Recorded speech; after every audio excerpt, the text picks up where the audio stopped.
یہ واقعہ 8 رجب سن 60 ہجری کا ہے۔ مشاورت کے لیے ولید مدینے کے سابق گورنر مروان بن حکم کو گورنر ہاؤس بلاتا ہے۔ طے ہوا کہ حسین ابن علی، عبداللہ ابن زبیر اور عبداللہ ابن عمر رضی اللہ تعالیٰ عنہما سے بیعت طلب کی جائے گی کیونکہ حاکم وقت کی موت ہو چکی ہے۔ گورنر ہاؤس کا کارندہ روضہ رسول پہ جاتا ہے۔ یہاں یہ تینوں شخصیات تشریف فرما ہیں۔ تینوں کے سامنے گورنر کا پیغام رکھا جاتا ہے کہ آپ کو گورنر ہاؤس بلایا گیا ہے۔ امام حسین آپ پہ ہمارا سلام ہو۔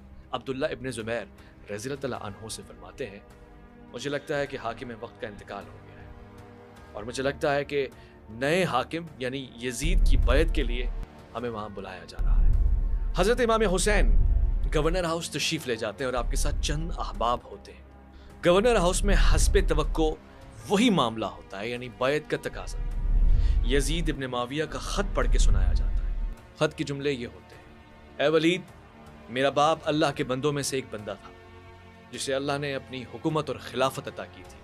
اب وہ فوت ہو چکا ہے اور اس نے مجھے اپنی زندگی میں اپنا ولی عہد نامزد کیا، لہٰذا جو ہی میرا خط تم تک پہنچے ان 3 شخصیات کی بیعت فی الفور لے کر مجھ تک ارسال کرو، جن میں حسین ابن علی کا نام سر فہرست ہوتا ہے۔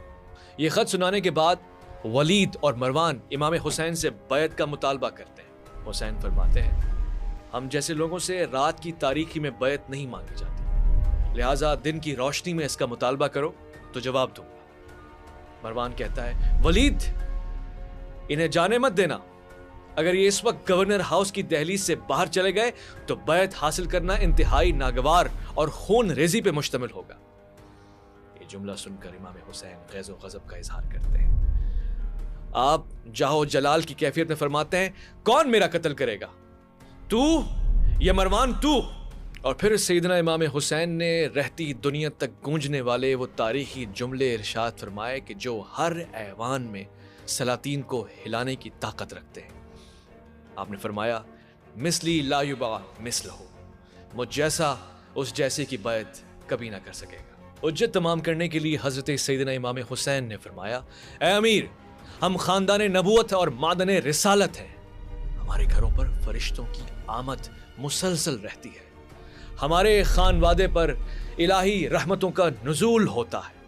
اللہ تبارک و تعالیٰ نے اسلام کو ہمارے گھرانے سے شروع کیا اور آخری وقت تک ہمارے گھرانے میں رہے گا۔ لیکن ان تمام چیزوں کے برعکس تم یزید جیسے شخص کی بیعت کا مطالبہ مجھ سے کر رہے ہو جو شراب خور ہے، بے گناہ انسانوں کا قتل کرتا ہے، واللہ اللہ تبارک و تعالیٰ کے احکام کو پامال کرنے میں سر فہرست ہے، کھلی ہوئی عیاشی اور فسق و فجور میں مبتلا ہے۔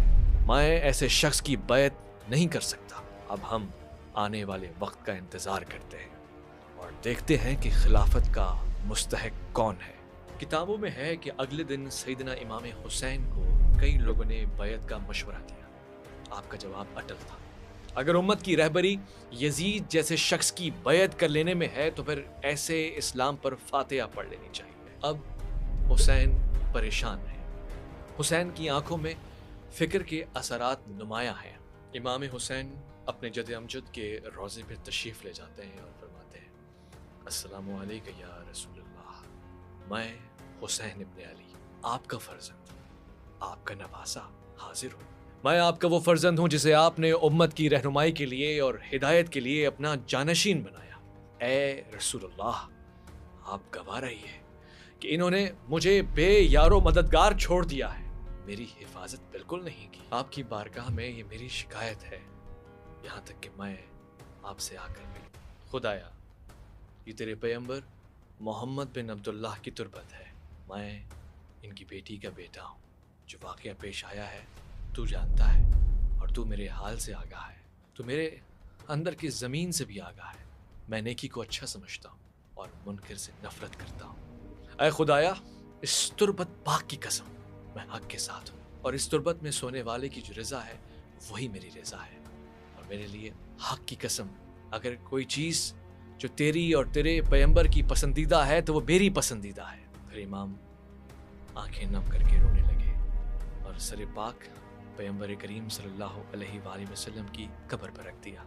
آپ روتے روتے سو گئے، خواب میں آپ نے اپنے نانا رسالت مآب صلی اللہ علیہ وآلہ وسلم کو دیکھا کہ فرشتوں کے ایک گروہ کے ساتھ تشریف لائے، کچھ دائیں اور کچھ بائیں، اور کچھ آپ کے پیچھے کھڑے ہیں۔ پیغمبر کریم سرور کائنات نے حضرت سیدنا حسین کو اپنے سینے سے لگایا، پیشانی کو بوسہ دیا اور فرمایا، بیٹا میں دیکھ رہا ہوں، عنقریب ایک گروہ جو اسلام کا دعوے دار ہوگا تمہیں کربلا کی سرزمین پہ قتل کر دے گا۔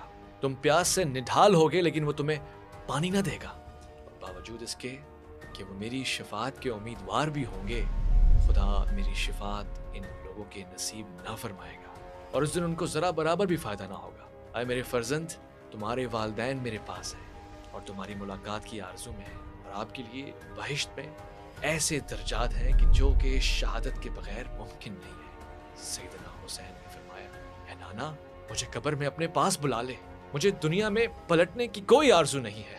پیغمبر نے فرمایا، سعادت شہادت کو حاصل کرو اور ان درجات کے ساتھ ہمارے پاس آ جاؤ۔ اس کے بعد امام نیند سے بیدار ہو گئے۔ اب حسین نے مدینے سے رخصت لینے کا ارادہ کر لیا ہے۔ امام مدینے کو الوداع کہنا چاہتے ہیں۔ اسی دورانیے میں امام سیدنا حسین، آپ پہ ہمارا سلام ہو، آپ کے نسبی بھائی یعنی حضرت محمد حنفیہ رضی اللہ تعالیٰ عنہ تشریف لائے۔ آپ کی والدہ خولہ بنت جعفر حنفیہ تھیں، جن کے بطن سے صرف ایک ہی اولاد پیدا ہوئی جن کا نام محمد کنیت ابو القاسم تھی۔ آپ ابن حنفیہ کے نام سے مشہور ہیں۔ آپ کی وفات 81 ہجری میں ہوئی اور آپ کا مدفن طائف ہے۔ 60 ہجری میں آپ بیمار تھے اور آپ کا ہاتھ شل تھا، جس کی وجہ سے آپ امام کے ساتھ کربلا نہ جا سکے۔ محمد ابن حنفیہ نے امام حسین کے ساتھ پیش آنے والے سلوک اور برتاؤ پر افسوس کا اظہار کیا۔ آپ کسی بھی صورت امام کو مدینہ چھوڑنے کا مشورہ نہیں دینا چاہتے تھے۔ آپ نے فرمایا کہ ہمیں یہیں مدینے سے ایک تحریک کا آغاز کرنا چاہیے جو یزید کی فوج سے مقابلہ کر سکے۔ انہوں نے اس خدشے کا بھی اظہار فرمایا کہ نزدیک ہی شہروں میں ٹھہرنے کی وجہ سے لوگ تقسیم ہو جائیں گے اور اس طرح اہل بیت رسالت مآب کو نقصان پہنچے گا۔ امام نے فرمایا، اے میرے بھائی، اگر اس وسیع و عریض دنیا میں میرے لیے کوئی پناہ ہے بھی تب بھی میں یزید کی بیعت نہ کروں گا۔ اے میرے بھائی، اللہ تبارک و تعالی آپ کو اس خیر خواہی اور ہمدردی کا بہترین اجر عطا فرمائے۔ میں نے مکہ جانے کا فیصلہ کر لیا ہے۔ میرے بھتیجے اور کچھ لوگ ساتھ جائیں گے۔ وہ تیار ہیں کیونکہ یہ لوگ میرے مشن سے اتفاق کرتے ہیں۔ ان کے اہداف بھی وہی ہیں جو میرے مقاصد ہیں۔ آپ کے ذمے یہ کام ہے کہ میری عدم موجودگی میں آپ یہاں مدینے میں میری آنکھ بند کر رہے ہیں۔ حضرت عبداللہ ابن عباس سے امام حسین کی ملاقات۔ عبداللہ ابن عباس رضی اللہ تعالیٰ عنہ ایک نامی گرامی شخصیت ہیں۔ آپ حضرت علی کرم اللہ وجہہ کے انتہائی قریب اور انتہائی وفادار ساتھی رہے ہیں۔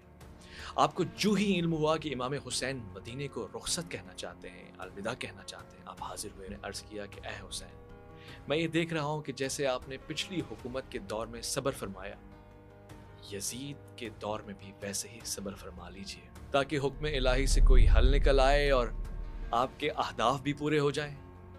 امام حسین نے فرمایا، کیا کہہ رہے ہو؟ میں یزید کی بیعت کرنے والا نہیں ہوں، کیونکہ رسول پاک نے